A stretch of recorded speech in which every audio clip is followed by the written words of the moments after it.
আসসালামু আলাইকুম সবাইকে। আজকে আমি বাচ্চাদের জন্য মজাদার, হেলদি এবং স্বাস্থ্যসম্মত একটি খাবারের রেসিপি নিয়ে চলে আসছি। আজকের পর্বে থাকছে ৬ মাস বয়সী শিশুদের থেকে শুরু করে ৩ বছর বয়সী শিশুদের জন্য সাবুদানা রান্নার সঠিক পদ্ধতি। আমার রেসিপিটি ফলো করে বাচ্চাদেরকে খাওয়ালে বাচ্চাদের ওজন বৃদ্ধির পাশাপাশি কোষ্ঠকাঠিন্য দূর হবে এবং স্মৃতিশক্তিও বৃদ্ধি পাবে। এবং সাবুদানায় রয়েছে আয়রন, ক্যালসিয়াম, যা বাচ্চার হাড় মজবুত করতে সহায়তা করে। তো চলো কথা না বাড়িয়ে মূল পর্বে চলে যাই। তো রেসিপিটি শুরু করার আগে আমার তোমাদের কাছে ছোট্ট একটি অনুরোধ। আমার এই ভিডিওটি তোমরা যে যেখান থেকেই দেখছো, ভিডিওটিতে একটি লাইক দিয়ে দিবে এবং আমার চ্যানেলটি সাবস্ক্রাইব করে দিয়ে পাশে থাকবে। তো চলো শুরু করা যাক। তো প্রথমেই আমি ১ চামচ সাবুদানা নিয়ে নিয়েছি। সাবুদানা আসল নকল চেনার উপায় আমার চ্যানেলে দেওয়া আছে, তোমরা চাইলে দেখে নিতে পারো। তো এখানে সাবুদানাটাকে আমি কুসুম গরম পানিতে প্রায় ১ থেকে ২ ঘন্টা ভিজিয়ে রাখবো। কারণ সাবুদানা রান্না করার আগে ১ থেকে ২ ঘন্টা ভিজিয়ে রাখতে হয়। তো যদি তাড়াতাড়ি রান্না করতে চাও তাহলে কুসুম গরম পানিতে ১ ঘন্টা ভিজিয়ে রাখলেই হবে। সাবুদানাটা যখন দেখবে একটু ফুলে উঠেছে তখনই বুঝবে সাবুদানাটা ভেজানো হয়ে গিয়েছে। তো আমার এখানে দেখো সাবুদানাটা ফুলে উঠেছে। তো এই পর্যায়ে আমি একটি চুলায় পাত্র দিয়ে দিব এবং পানি দিয়ে দিব পরিমাণ মতো। তোমরা চাইলে এখানে যে সকল বাচ্চাদের গরুর দুধ খাও এখানে পানির বদলে গরুর দুধ অ্যাড করতে পারো। তো এই পর্যায়ে আমি এখানে সাবুদানাটা ঢেলে দিলাম। সাবুদানা রান্না করতে একটু সময় লাগে, তো ধৈর্য সহকারে সাবুদানাটা রান্না করতে হবে। তো এই পর্যায়ে আমি একটু নেড়ে চেড়ে দিব এবং ১০ থেকে ১৫ মিনিটের মতো রান্না করে নিব। তো আমি এখানে সাবুদানাটা বলক আসার জন্য ওয়েট করব। মাঝখানে নেড়ে চেড়ে দিতে হবে একটু পর পর। আসল সাবুদানাটা গাছের শিকড় দিয়ে তৈরি, এর পুষ্টি গুণাগুণ অনেক, যা বাচ্চাদের খাওয়ালে বাচ্চাদের দ্রুত ওজন বৃদ্ধি পায় এবং রোগ প্রতিরোধ ক্ষমতাও বৃদ্ধি করে। তো তোমরা চাইলে বাচ্চাদেরকে ডেইলি সকালে বা বিকালে নাস্তা হিসেবে সাবুদানার খাবারটি রেডি করে দিতে পারো। বাড়ন্ত শিশুদের জন্য সাবুদানার রেসিপি খুব চমৎকারভাবে কাজ করবে, যা বাচ্চার সারাদিন ক্লান্তি ভাবটাও দূর করবে। তো এই পর্যায়ে আমি একটু নেড়ে চেড়ে দিয়ে আবার ৫ মিনিটের জন্য রান্না করে নিব।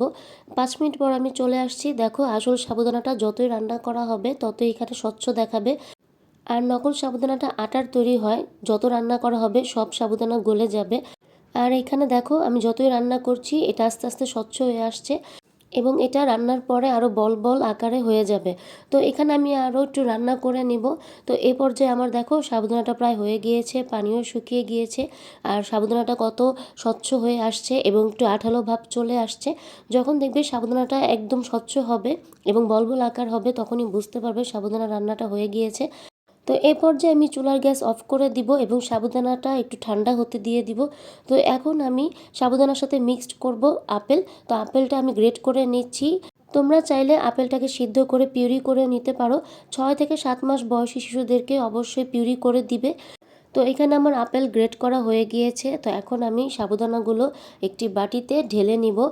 তো এই পর্যায়ে আমি গ্রেট করা আপেলগুলো দিয়ে দিব। তোমরা চাইলে এখানে আপেলের সাথে সাথে কলাও অ্যাড করতে পারো। আপেলে রয়েছে ভিটামিন সি, যা বাচ্চার রোগ প্রতিরোধ ক্ষমতা বৃদ্ধি করতে সহায়তা করবে এবং আপেল হচ্ছে সহজপাচ্য। তো আমরা চাইলে প্রতিদিন বাচ্চাদেরকে একটি করে আপেল খাওয়াতে পারি। তো বাচ্চার রোগ প্রতিরোধ ক্ষমতা বৃদ্ধি হলে বাচ্চার শারীরিক বৃদ্ধি করতেও সহায়তা করবে। তো এখন আমি মিষ্টি হওয়ার জন্য এখানে খেজুর পিউরি করে রেখেছি, সেই খেজুরটা এখানে দিয়ে দিব। তোমরা চাইলে এখানে তাল মিশ্রি অ্যাড করতে পারো, কিন্তু আমি খেজুরটাই প্রেফার করি বেশি, কারণ হচ্ছে খেজুরে পুষ্টি গুণাগুণ অনেক এবং এতে প্রাকৃতিক মিষ্টি আছে, যা বাচ্চা খেলে খুব সহজে হজম করতে পারবে। তো এখানে আমার ভালোভাবে মিক্সড করা হয়ে গিয়েছে। এই পর্যায়ে আমি এইখানে ফর্মুলা দুধ অ্যাড করব। তোমরা চাইলে এখানে ফর্মুলা দুধের পরিবর্তে গরুর দুধও অ্যাড করতে পারো। বাচ্চার চাহিদা অনুযায়ী বাচ্চা যে দুধ খায় সেই দুধই এখানে অ্যাড করবে। তো এখানে আমি ফর্মুলা দুধ দেওয়ার পরে ভালোভাবে খাবারটি একটু মিশিয়ে নিব।